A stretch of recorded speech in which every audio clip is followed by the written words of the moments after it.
السلام عليكم ورحمة الله وبركاته.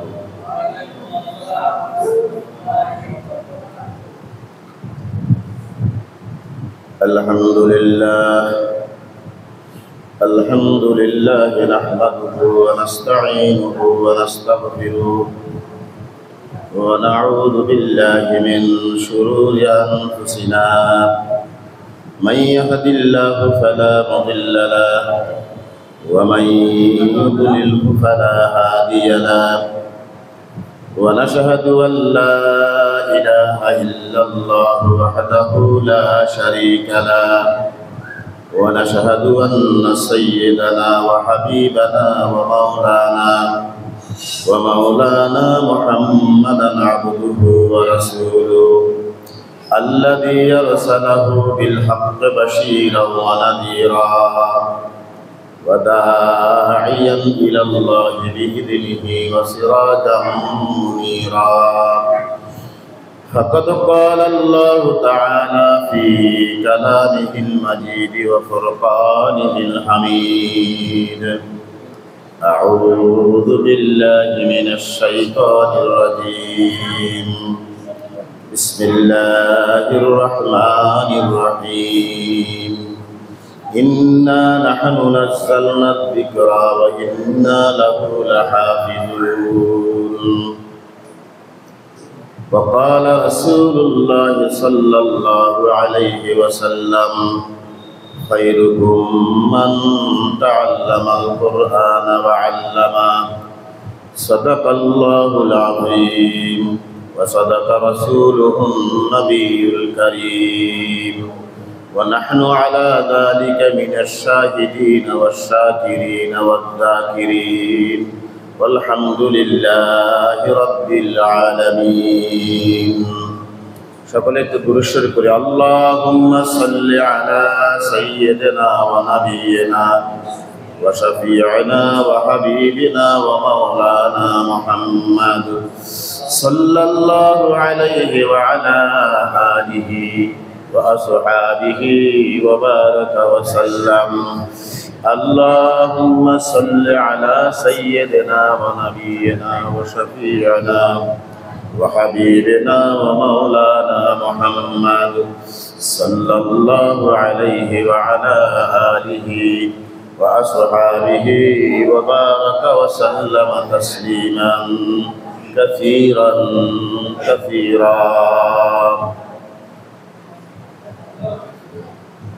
উপস্থিত সম্মানিত উলামায়ে কেরাম, মুরব্বিয়ানে আযম ও আমার ধর্মপ্রাণ মুসলমান ভাইয়েরা, চতুর্দিকে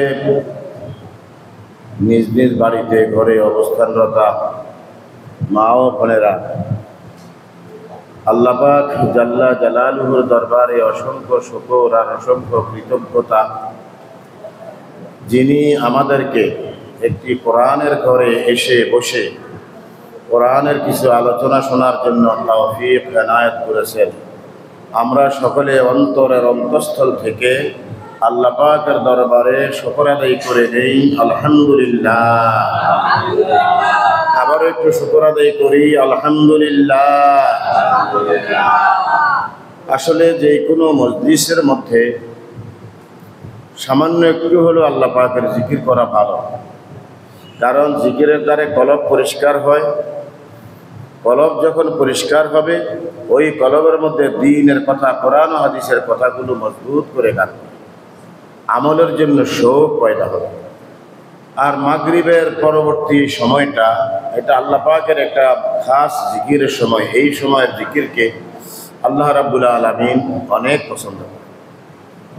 এই জন্য কয়েকটা মর্তবা একটু জিকির করে নেই, লা ইলাহা ইল্লাল্লাহ, লা ইলাহা ইল্লাল্লাহ, লা ইলাহা ইল্লাল্লাহ, লা ইলাহা ইল্লাল্লাহ, লা ইলাহা ইল্লাল্লাহ, লা ইলাহা ইল্লাল্লাহ, লা ইলাহা ইল্লাল্লাহ।